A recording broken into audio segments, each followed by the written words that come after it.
पवित्र ए पलटन पड़िया जो माटी ओडिशार सबुठु बड़ ब्रिटिश विरुद्ध रे जो जन आंदोलन ताकू निज आखिरे देखिथिबा पड़िया मुक साक्षी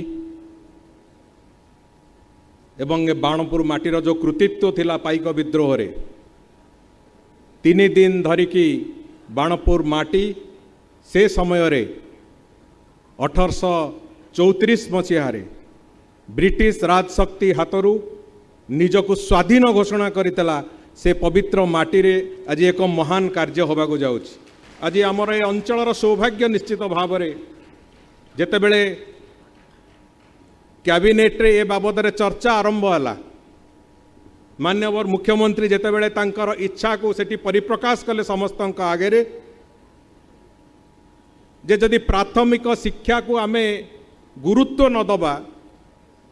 आगामी दिन में हाई स्कूल रे पाठ पढ़ुवा पिला मानक पई निश्चित भाव में आमे न्याय दबा नहीं। तेणुक प्राथमिक शिक्षा को सशक्त करिवार एक योजना आरंभ करा जाऊ। एवं मुख्यमंत्री परवर्ती शब्द थिला जे केवल सेतिकी नुहे ओडिशार शिक्षार प्रसार को जी निज हाथ में तैयारी करिवार एक परिकल्पना करथिले। सत्यवादी वन विद्यालयर जे अन्यतम संस्थापक जे कि ओडिशा रे एक वास्तव शिक्षा तैयारी हो वास्तव शिक्षार परिवेश तैयारी हो एवं वन विद्यालय माध्यम रे सठिक मनीष तैयारी होंतु तांको भितर देशप्रेम रो भावना उद्रेक हो एवं रैशनल एजुकेशन बाबद रे जे सबु बेले जो महापुरुष तांको जीवन काल भितर कही आसीथिले तांकरी नारे पंडित गोदावरी मिश्र नारे ए योजना नामित हबो बोली ये प्रस्ताव भी माननीय मुख्यमंत्री से न देइतिले। मु सेहि माननीय मुख्यमंत्री को आउथरे कृतज्ञता जणाऊ। बंधुगण शिक्षा मनीषर एक प्राथमिकता मनीष जीवन रे शिक्षार यथेष्ट आवश्यकता अछि एवं आगु को जीवाको हेले शिक्षा को आगु को नबाको हेले उच्च शिक्षित हबाको हेले प्राथमिक शिक्षार भी गुरुत्व से भाव में अत्यंत अतुलनीय। जेमिति इंग्राजी माध्यम रे पढ़ुथिबा पिला मानकर प्रिपेरेटरी क्लासेस टू आरंभ करिकि पिला धीरे धीरे गोटे गोटे पदक्षेप आगु को जाए से भाव में जदि प्राथमिक शिक्षा को आमे गुरुत्व न दबा प्राथमिक शिक्षा को आगु को न नबा ताकू सुशृंखल न करिबा ताकू आहुरी सुंदर शिक्षा व्यवस्था भितर न जोड़िबा ताहले हुए तो से पिलांक पई आमे न्याय करबानी जो कथा माननीय मुख्यमंत्री कैबिनेट से न कहितिले से पिला हाई स्कूल पढ़िला बेलू तार जेतिकी ज्ञानर आवश्यकता थिबो से ज्ञान रे कोट ना कोटी कमी रहिबो। आज सेइति पई ओडिशा रे 118टी प्रथम पदक्षेप रे प्रथम पर्याय रे 118टी गोदावरी मिश्र आदर्श स्कूल रो आज शिलान्यास करने को जाउचंती माननीय मुख्यमंत्री एवं पर्याय क्रमे समस्त ओडिशार समस्त पंचायत रे आदर्श स्कूल करिवार जो परिकल्पना ये परिकल्पना हब ओडिशार शिक्षा व्यवस्था एक वैप्लविक परिवर्तन भी हब। मो जो कथा किछ समय पूर्व मुख्य शासन सचिव कहते मु आउ थरे से कथा को दोहराऊँ मझिरे माननीय मुख्यमंत्री कहले मु 2019 मसीह एक कथा लड़ई चलई अनेक बार सरकार को चिठी लिखी अनेक बार विधानसभा रे एक कथार स्वर उठे जे आदर्श स्कूल तैयारी करा जाऊ पंचायत मानक जो गुड़िक फीडर स्कूल से गुड़िक आदर्श स्कूल हिसाब से तार इंफ्रास्ट्रक्चर तैयारी हो सेठी शिक्षक दि जाऊ सेठी अधिक भल भाव में केमती पिला पाठ पढ़े से कथा को देखा जाऊ ये कथा को लेकिन चलई मते आज अनुभव होची कथा जे माननीय मुख्यमंत्री राजनीति को आसीबा पूर्व जड़े शिक्षक थिले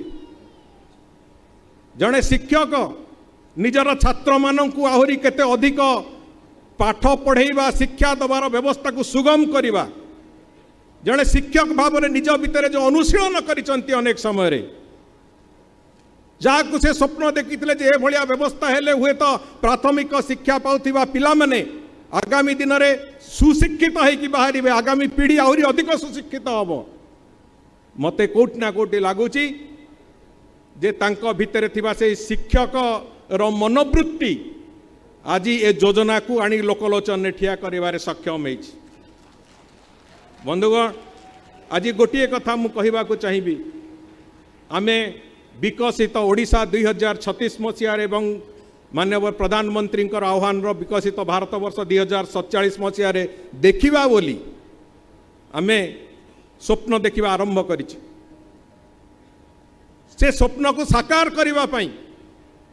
से स्वप्न को रूपायन दबा करने से स्वप्न को आगु को नवापाई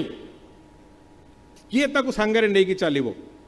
आज जो पिला माने स्कूल रे अछंती जो पिला माने कॉलेज रे पढ़ुचंती सही माने ये विकासर नंदीघोष रथ को टाणी टाणी की आगु को नेबे विकासर शीर्ष रे पहुंचेबे।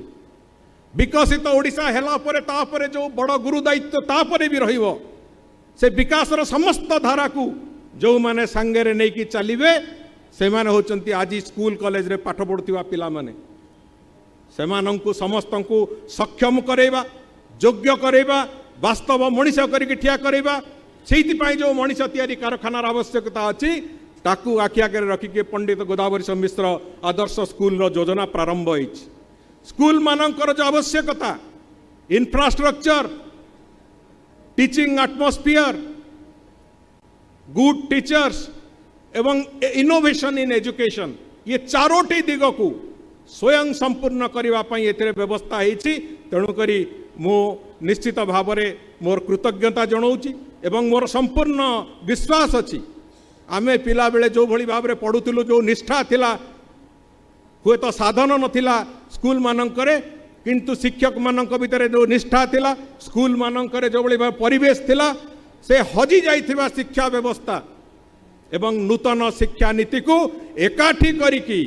ओडिशा प्रदेश रे आउ थरे शिक्षा जगत रे एक विप्लव करने आम सरकार श्री मोहन चरण माझी नेतृत्वाधीन सरकार निश्चित भाव में चेष्टा करिवो एवं निश्चित भाव में सफलतार सहित आगु को जीवो ये विश्वास मोर अच्छी। महाप्रभु श्री जगन्नाथंकर आशीर्वाद निश्चित भाव में एक आमको सशक्त भाव में करने को सफल भाव में करने को आमको योग्य करिवो एतिकी भरोसा रखिकी एतिकी विश्वास रखिकी समस्त को आउ थे ए नुआ वर्षर अभिनंदन आ भगवान आशीर्वाद कामना करके मो कथा शेष करुच्ची। वंदे उत्कल जननी जय जगन्नाथ।